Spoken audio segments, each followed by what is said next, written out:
Hi guys, my name is Blake. Welcome to my channel. I feel like I have not sat down and filmed in a while. The last 2 months of my graduate school semester were really hectic. That's normally when all of my assignments are required to go in, so I was really busy and I didn't get to do any reading or filming, sadly.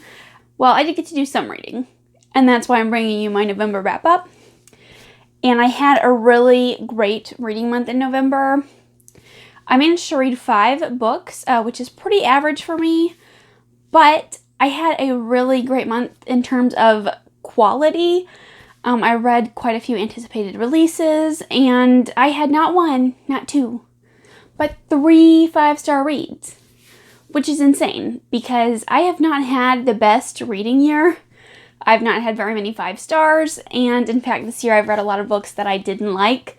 First, I want to talk about the book that I'm currently reading. I started reading it in November, and it's kind of carrying over into December, and that is Rhythm of War by Brandon Sanderson. I have been reading this book off and on all year. I definitely think it's my least favorite of the Stormlight Archive books, but I decided to restart it and go from there, and I read part 1 at the end of November. Currently making my way through part 2.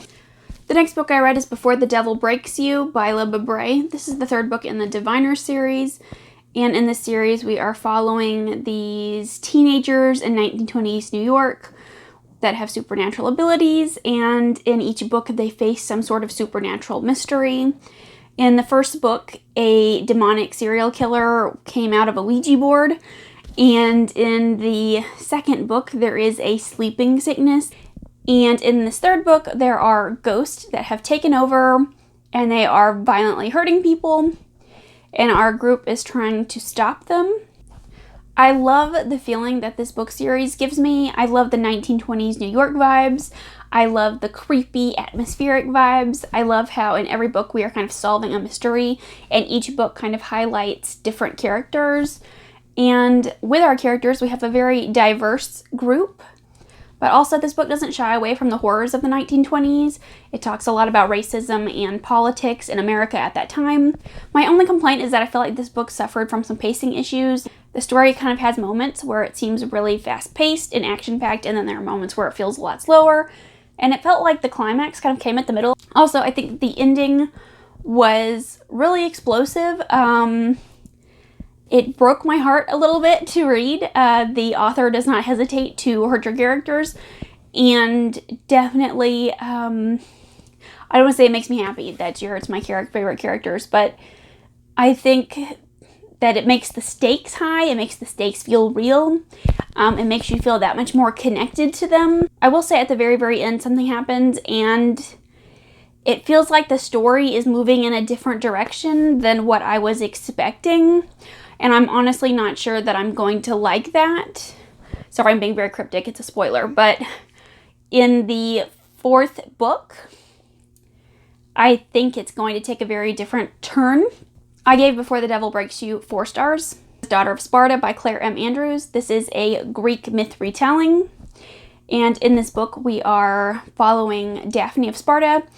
And she longs to be a warrior.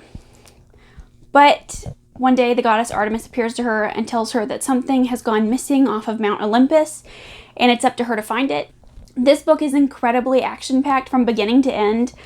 Okay, if you were not in the middle of an action scene, you were either about to be in one or you just got out of one. There were so many Easter eggs and cameo appearances from other Greek myths, and I absolutely love that aspect. It's one of my favorite in retellings. Not only is it incredibly action-packed, but it's very much like a quest-type story. So if you like that element, I think you will like this one. There were a lot of aspects that reminded me of Percy Jackson.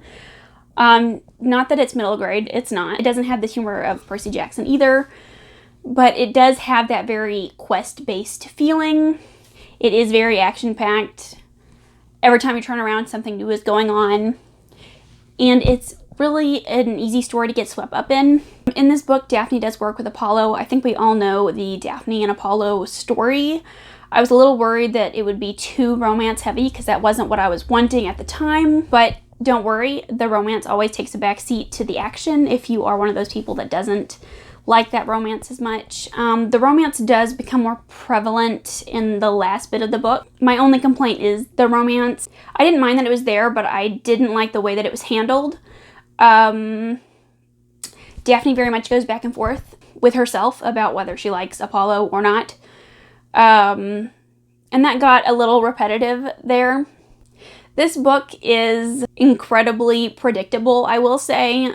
If you are looking for something crazy unique or different, you're not going to find it here. This book does rely really heavily on some familiar YA tropes, especially at the beginning. This book I have is Vespertine by Margaret Rogerson. In this book, we're following our main character, Artemisia, who lives at a convent, and she's training to be a nun. And these nuns help spirits pass to the next life. Because in this world, whenever people die violent deaths, their spirits can stick around and possess people. And these spirits are known to be very violent. And Artemisia accidentally binds a very, very ancient and powerful spirit to herself. And she is now on the run because this is considered a very unholy act. I think that Margaret writes incredibly unique and original stories, and I love the way that she writes. It feels very fairy tale-esque. Her writing style feels very beautiful. I really enjoy Artemisia as a character, but the person that I love the most is the Revenant, the spirit that has possessed her. It's a very much a grouchy mentor type character, but essentially Artemisia is discovering that everything that she has learned in her life is kind of a lie. And she isn't really sure who to trust or who to go to. The next book I read is For the Wolf by Hannah Whitten, and this was another 5-star read of mine. This is a Beauty and the Beast retelling. I know it looks like a Red Riding Hood retelling. It's not. It's Beauty and the Beast. Anyways, I don't think anyone needs me to tell them what a Beauty and the Beast retelling is like, but just to give you a setup for this world, in this world, every 100 years, the queen has twins. The oldest twin is for the throne, and the second daughter is for the wolf. And the wolf is this monster that lives out in this enchanted forest, and he keeps the monsters at bay. And on our main character's 20th birthday, she goes to sacrifice herself to the wolf, and she discovers that things are not what they appear to be. I absolutely loved the world in this book. I loved the enchanted forest. I loved the castle, the people that worked at the castle. I loved our main character, Red. She is very headstrong, and she does not take no for an answer. She's also quite bossy at times, and I loved the relationship that she had with her twin sister. And we do get chapters from her twin's perspective as well. And I just loved the relationship that they have with each other. I have 2 sisters of my own, and I always love to see sibling relationships in books. I have seen a lot of people compare this book to Uprooted and The Bear and the Nightingale. And I don't feel like describing it to either of those is accurate. The setup for both is similar, but other than that, as far as the actual where the story goes and the elements that are explored in the story, they're not the same. I feel like if you go into these books expecting those things, you will be let down. This book is more romance heavy, and it is a very traditional Beauty and the Beast type story. It doesn't stray very far from the main fairy tale. So keep that in mind if you do pick it up. I love Beauty and the Beast retellings. Beauty and the Beast is one of my favorite fairy tales. I'm trash for Beauty and the Beast. I am the target audience for this book. I have read so many Beauty and the Beast retellings this year. And if you tell me that a book is a Beauty and the Beast retelling, I will definitely read it, and I will probably enjoy it. The last book I wanted to talk about is Fireborne by Rosaria Munda. I loved this book. 5-star read all the way across. I've seen Elliot Brooks and Jade from Bedtime Bookworm and Alan from the Library of Alexandria talking about this book. I knew I had to pick it up. In this world, it is a revolutionary Russia-inspired setting. Annie is our female perspective, and she was the daughter of a very poor family during this revolutionary period. And Lee was the child of a very, very wealthy family who had a lot of power in the government. During the revolution, they both lost their families, and then they had to be raised together in an orphanage, and they developed a very strong friendship. And now, in the wake of a new government, they are both trying to become First Rider of the Dragons in this military fleet. And this book explores so many elements that I love. It is a slower book, but I really enjoyed it. I think that the pacing really fit the story that was being told. And I loved the political drama and maneuvering that was going on. It is very politically heavy, and it was fantastic. Seeing everything that Annie and Lee have to go through just made me feel all the feelings. This book made me so mad in so many places because they're both trying to prove something to not just to themselves, but to others. They're trying to be the best person that they could be, and the odds are completely stacked against them. Nobody wants them to succeed. Nobody.